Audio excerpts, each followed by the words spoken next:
नमस्कार मित्रों। मित्रों, हम लोग ग्रहों के कारक तत्वों को पढ़ रहे हैं और आज हम पढ़ेंगे किनके बारे में? शनि देव के बारे में। हमने शुक्र देव तक के कारक तत्वों को पढ़ लिया है और जिस पुस्तक का हम सहारा ले रहे हैं वो उसके राइटर हैं जगन्नाथ भसीन जी। जगन्नाथ भसीन जी कहते हैं कि शनि देव आयु के कारक हैं और शनि आयु के कारक तो है ही हैं। साथ साथ कहते हैं कि अगर यदि लग्नेश, लगन लॉर्ड, एट्थ लॉर्ड और शनि किसी की कुंडली में बलवान हैं, ये सब बलवान हैं तीनों मिलकर, तो व्यक्ति दीर्घ आयु होता है। दीर्घ आयु मतलब अच्छी आयु वाला होता है। कहते हैं कि शनि का रंग काला है। यदि शनि तथा राहु लगन, लग्नेश, चंद्र लगन, चंद्र लग्नेश, सूर्य लगन, सूर्य लग्नेश या द्वितेश पर प्रभाव डाले तो मनुष्य के शरीर का रंग काला होता है। कह रहे हैं कि लगन और लग्नेश, चंद्रमा और चंद्रमा और चंद्र लग्नेश, सूर्य लग्नेश या सूर्य लगन, इनमें से किसी पर भी प्रभाव डाले तो कहते हैं शरीर का रंग काला होता है। साथ ही कहते हैं कि शनि रोग कारक भी है। जब छठे स्थान में मकर तथा कुंभ राशि के में राहु स्थित हो, अगर ऐसी कुंडली हो जिसमें छठे स्थान, कुंडली के छठे स्थान में कौन सी राशि हो, या तो 10 नंबर राशि हो या 11 नंबर, छठे स्थान में मकर राशि या कुंभ राशि हो, वहां पर राहु हो, तो शनि में रोग देने की क्षमता विशेष रूप से आ जाती है। ऐसा शनि जिस भाव में स्थित होगा अथवा जिस भाव को देखेगा उस भाव निर्दिष्ट अंग को रोग युक्त बना देता है। अगर हम ये कह रहे हैं कि मकर राशि यहां पर है तो 11, 12, 1, 2, 3, 4, 5, तो यानी कि सिंह लगन हो गया। तो सिंह लगन वालों के लिए अगर राहु छठे स्थान पर है, सिक्स हाउस में राहु है, तो शनि के पास स्पेशल एक ऐसी शक्ति हो जाती है जो व्यक्ति को बीमार कर सकती है और खासकर उस अंग में बीमारी दे सकती है जिस घर में वो बैठे हैं। शनिदेव जिस घर में होंगे उस घर से रिलेटेड जो अंग है उसमें बीमारी दे सकते हैं, या फिर देख लें। ठीक है, अगर यहाँ पर हमने कहा मकर लगन, अगर यहाँ पर कुंभ राशि होती तो 12, 1, 2, 3, 4, 5 और 6, तो ये कन्या हो जाती और यहाँ पर राहु हो जाते। कहाँ पर? सिक्स हाउस में राहु। तो कन्या लगन में अगर छठे घर में राहु हो तो भी शनि रोग देने वाले बन जाते हैं। शनि काला होने से अंधेरा पसंद करता है। अंधेरा पसंद करता है, अतः शनि विद्या नहीं चाहता। जब इसकी दृष्टि द्वितीय भाव, द्वितीय, पंचम भाव, पंचमेश या बुध पर हो तो विघ्न युक्त अल्प विद्या कहनी चाहिए। क्योंकि इसे अंधेरा पसंद है इसलिए यह विद्या, एजुकेशन नहीं चाहता। और साथ में कहते हैं कि सेकंड हाउस पर सेकंड लॉर्ड पर, फिफ्थ हाउस पर फिफ्थ लॉर्ड पर या फिर बुध पर अगर शनि की दृष्टि हो या शनि स्वयं वहां हो तो विघ्न युक्त मतलब हर्डल्स के साथ अल्प विद्या कहनी चाहिए। इसके बाद कहते हैं ये स्नायु यानी कि नर्व्स का प्रतिनिधित्व करते हैं। शनि महाराज का प्रतिनिधित्व नर्व्स पर है। यदि ये 11th हाउस में हो, एक छोटा सा चार्ट बना देते हैं। अगर शनि महाराज 11वें घर में स्थित हो तो मनुष्य को पैरालिसिस आदि स्नायु रोग हो सकते हैं। कारण यह है कि इसका प्रभाव लगन या अष्टम पर पड़ता है। यहां पर होने से लगन और अष्टम पर इनकी तीसरी और 10वीं दृष्टि है। और ये दोनों भाव ही मरण को बताते हैं। लेकिन यहाँ मृत्यु नहीं, वो कह रहे हैं कि पैरालिसिस हो सकता है। कारण यह है कि लगन तथा अष्टम पर इनका दृष्टि पड़ती है और ये दोनों भाव मरण विधि को बताते हैं।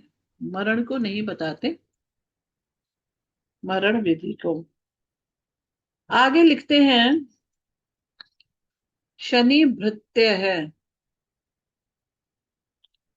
अतः इसकी वाणी असंस्कृत वाणी और कर्कश वाणी है। अतः जिस भाव में मकर राशि पड़ जाए, जिस भाव में मकर राशि पड़ जाए वह संबंधी कर्कश वाणी वाला होता है। जिस भी भाव में मकर राशि हो, उस भाव से संबंधित जो भी आपका रिलेटिव होगा, उसकी वाणी कर्कश होगी। इसको एग्जाम्पल से समझ लेते हैं।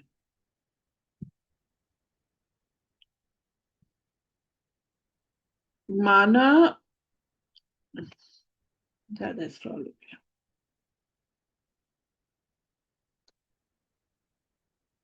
माना 10 नंबर राशि यहां आ रही है तीसरे भाव में। तो तीसरे भाव से क्या देखते हैं छोटे भाई बहन?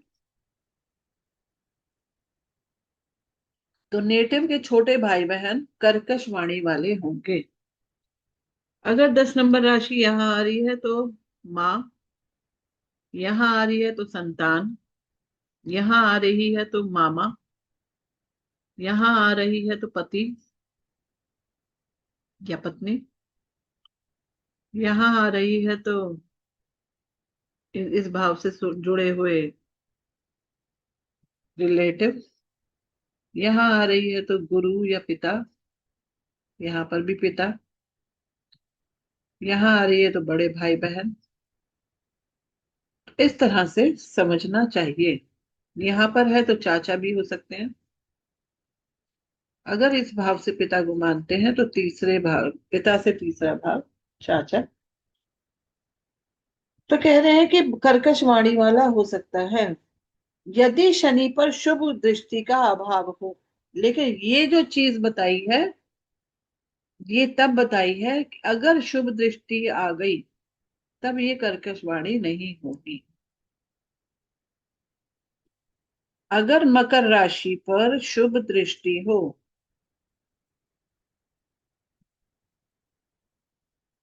तो कर्कश वाणी नहीं होगी। अगर शुभ दृष्टि नहीं है तो 100% कर्कश वाणी होगी। जैसे वृषभ लगन। अभी एक और एग्जाम्पल से समझ लेते हैं। वृषभ लगन की बात कही गई है।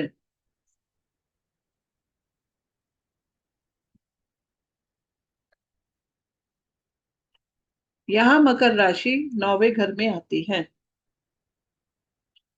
तो पिता कर्कश वाणी के होंगे। कर्क लगन हो तो जो स्त्री होगी वो कर्कश वाणी वाली होगी, पत्नी। मकर लगन हो तो व्यक्ति स्वयं कर्कश वाणी वाला होगा। क्योंकि इस स्थिति में द्वितीयेश शनि होता है, जो खुद वाणी का द्योतक है। किसमें बताए हैं? मकर लगन में। ठीक है, तो काफी अच्छी बातें बताई जा रही हैं, ध्यान से समझिए, कुंडलियों पे लगाकर देखिए। शनि यदि मकर या कुंभ लगन का स्वामी होकर पीड़ित हो, लगन ही क्या हो, मकर हो या फिर कुंभ हो, और ऐसे में शनि पीड़ित हो जाए, ठीक है, मकर लगन हो या कुंभ लगन हो और शनि पीड़ित हो, तो मनुष्य के घुटने और पिंडलियां विशेष रूप से कष्ट पाती हैं, क्योंकि लग्नेश शनि लगन तथा 11वें नंबर के अंगों का विशेष रूप से प्रतिनिधित्व करता है। काल पुरुष की कुंडली में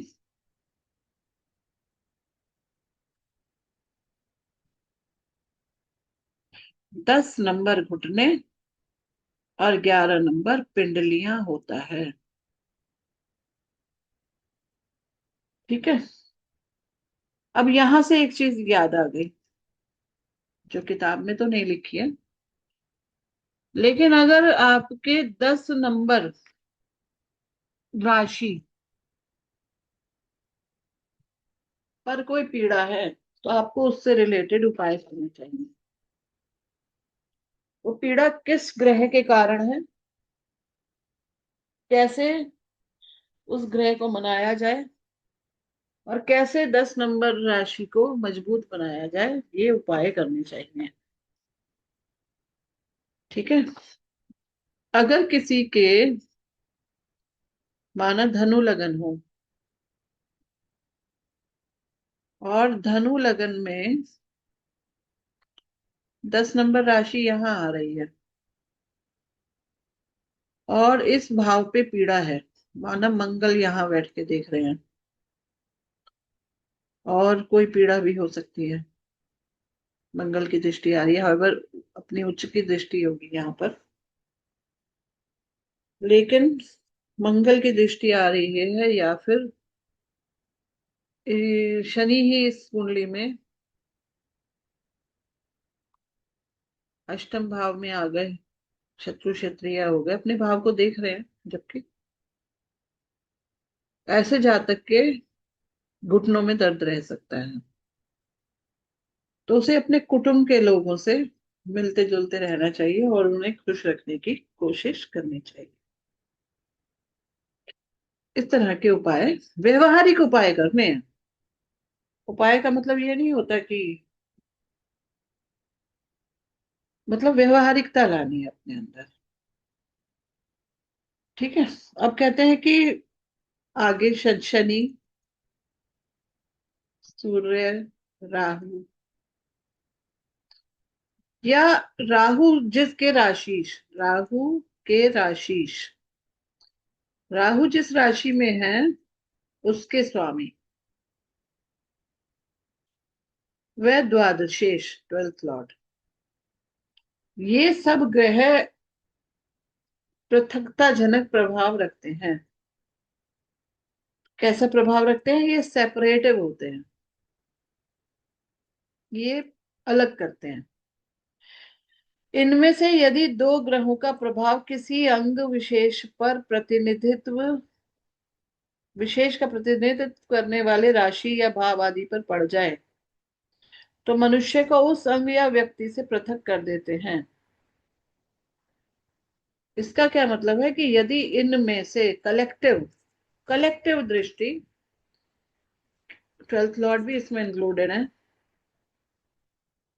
कलेक्टिव दृष्टि अगर किसी, अब कलेक्टिव दृष्टि में यहाँ पे कितने ग्रह बने, 1 2 3, और एक ये 4, और एक ये 5, तो कह रहे हैं किन्हीं दो ग्रहों का भी इफेक्ट अगर किसी एक ऐसे भाव पर आ गया,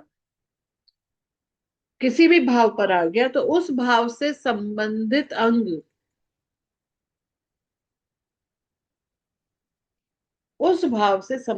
अंग को उस व्यक्ति से पृथक कर देते हैं। ठीक है। अब यहाँ एक कुंडली को पे लगाकर हम इसको अगर समझे तो ज्यादा बेहतर समझ पाएंगे।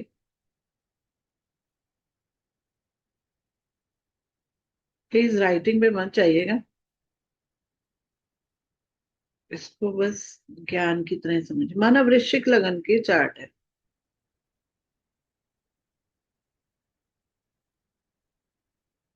तो सूर्य, बृहस्पति, केतु और शुक्र, बुध माना यहाँ है,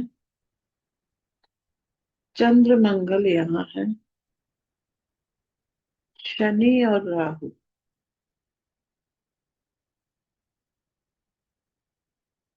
ठीक है। अगर ऐसा कुछ दिखाई दे, ठीक है, तो यहाँ पर दो ग्रह इस भाव को देख रहे हैं, में बैठे हैं, यहाँ पर बैठे हुए हैं। ठीक है। और राहु के राशिश मंगल शुक्र की राशि में है। चलिए, लेकिन दो ग्रहों का प्रभाव तो एक ही भाव में हो गया ना। तो जिसकी भी कुंडली में राहु शनि एक साथ दिखाई दे तो कुछ ऐसा समझ लेना चाहिए कि उस अंग से संबंधित परेशानी हो सकती है। ठीक है। तो कह रहे हैं कि जैसे लगन तथा लग्नेश पर प्रभाव हो तो स्वास्थ्य है, धन का नाश।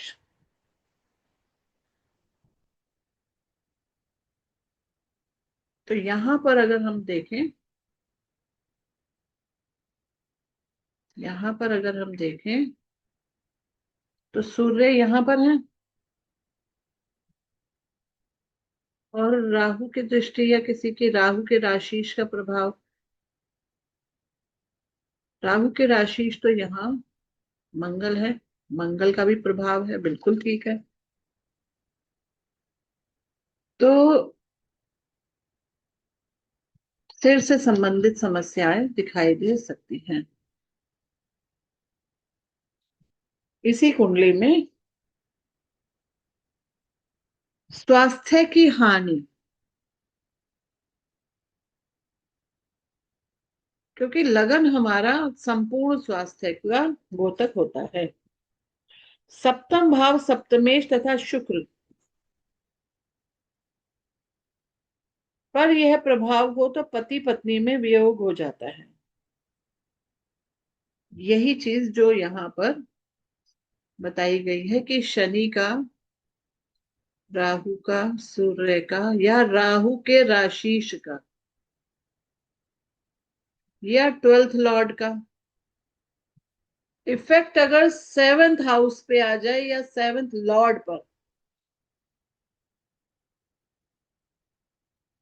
तो सेपरेशन यानी कि डाइवोर्स हो जाता है।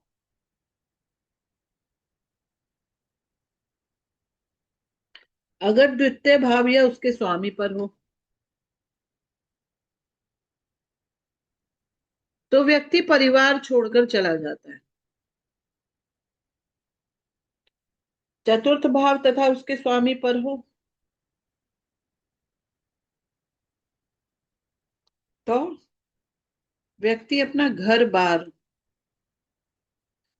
जन्मभूमि छोड़कर चला जाता है। ठीक है। अगर tenth Lord, tenth house, tenth Lord या सूर्य पर प्रभाव हो तो अथॉरिटी छोड़नी पड़ती है। अथॉरिटी का मतलब हो गया कि आप बहुत अच्छे पोस्ट पे कहीं थे, आपको वो छोड़नी पड़ गई पोस्ट। कहते हैं कि शनि मंद गति ग्रह है।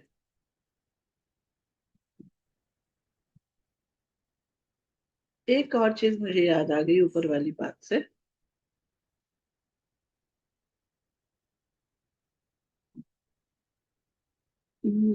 ये ऐसे एक कुंडली हो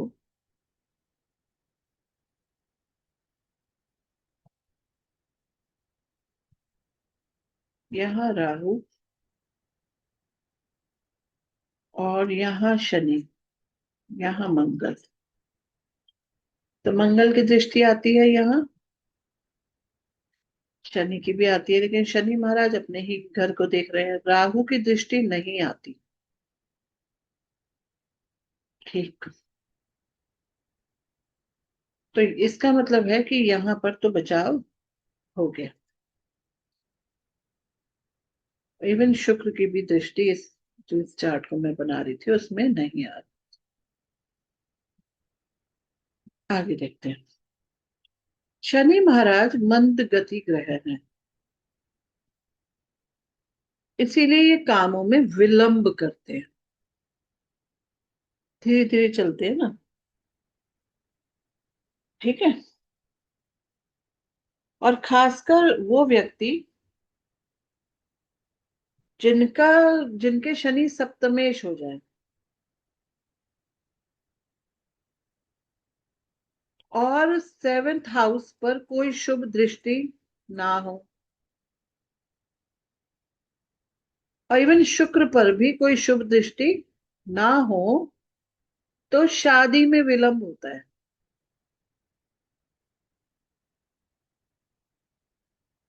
ठीक है। तो सेवेंथ लॉर्ड पर, सेवेंथ हाउस पर, सेवेंथ लॉर्ड तो खुद ही शनि हो गए। इसका मतलब हो गया या तो कर्क लगन होगा या फिर सिंह लगन होगा। सेवेंथ हाउस पर कोई शुभ दृष्टि ना हो, शुक्र पर भी कोई शुभ दृष्टि ना हो, तो शादी में विलंब करवा देते हैं। ये कहते हैं कि शनि को नपुंसक ग्रह माना गया है, लेकिन ये स्त्रीवत बिहेव करते हैं, स्त्री ग्रह जैसा फल देते हैं। तो यदि शनि पंचमेश होकर बहुत बलवान हो,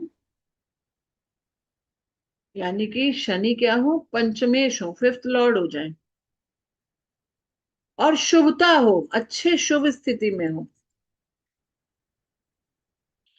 तो ये मान लीजिए कि जैसे अगर हम ये कह रहे हैं कि यहाँ पर 11 नंबर राशि हो और शनि जो है वो उच्च के हो जाए, तो अच्छी शुभता हो गई ना ये। या फिर यहीं बैठ जाए अपने ही घर में। तो ऐसे में ऐसे जातक के स्त्रियां स्त्रियां मतलब पुत्रियां बहुत होती हैं, पुत्रियां लिखना चाहिए था, स्त्री संतान। ठीक है। तो ऐसे जातक के पुत्रियां होती हैं, और क्योंकि शनि महाराज खुश हैं तो भर के दे देते हैं, तो काफी ज्यादा। इनका जो नेचर है वो पृथक करने का है, पृथकता जनक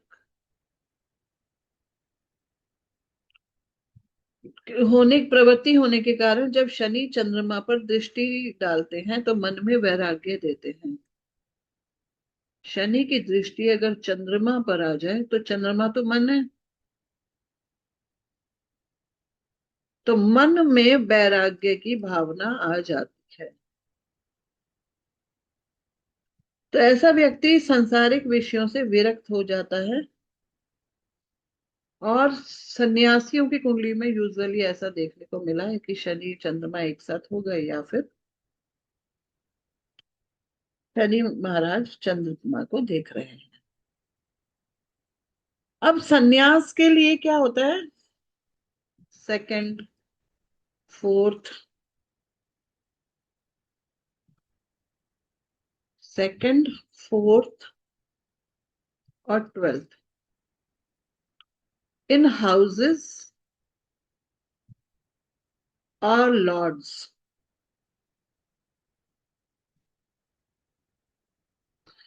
पर, जो हमने ऊपर ग्रह पढ़े थे ना पृथक करने वाले, सूर्य, राहु, शनि, और राहु का राशि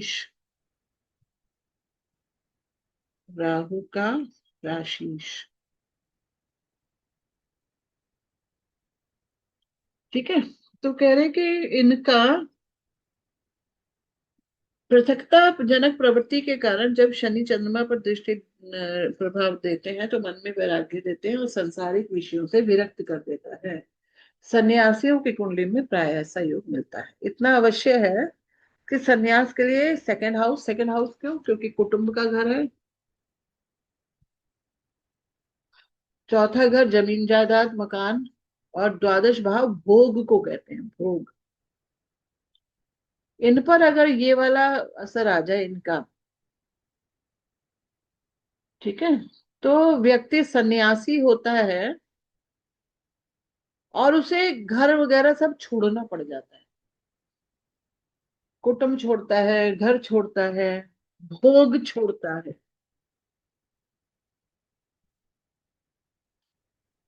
ठीक है। अब कहते हैं कि जो शनि है, एक मिनट, जो शनि महाराज है वो एग्रीकल्चर लैंड के कारक हैं, कृषि योग्य भूमि के। तो अगर किसी की कुंडली में शनि बहुत अच्छी स्थिति में है तो जमीन जायदाद देते हैं, अच्छी जमीन जायदाद देते हैं। और अगर ऐसे में ये फोर्थ लॉर्ड हो जाए और बहुत अच्छी स्थिति में हो जाए तो जायदाद का विशेष सुख मिलता है ऐसे जातक। ठीक है। जैसे कुंभ राशि, कुंभ का शनि चतुर्थ भाव में हो, चौथे भाव में कुंभ राशि हो और वहीं पर शनि भी हो जाए तो जमीन जायदाद का विशेष सुख मिलता है। अब आता है कि शनि जो है वो कुंडली के सप्तम भाव में दिग्बली होते हैं। और सप्तम भाव की दिशा कौन सी होती है? पश्चिम। शनि पश्चिम दिशा में दिग्बली कहे गए हैं। वर्णमाला में प वर्ग पर इनका अधिकार है। इनकी जो बीज मंत्र बनते हैं वो भी ऐसे ही होते हैं, ओम प्राम प्रीम प्रोम सहस शनिचराय नमः। तो प, ह, ब, भ और म का प्रतिनिधित्व ये करते हैं। ठीक है। तो ये सारी कहानी थी शनि महाराज की। आपको अपनी कुंडलियों पर लगाकर देखिएगा और वीडियो देखने के बाद कमेंट जरूर कीजिएगा। Thank you.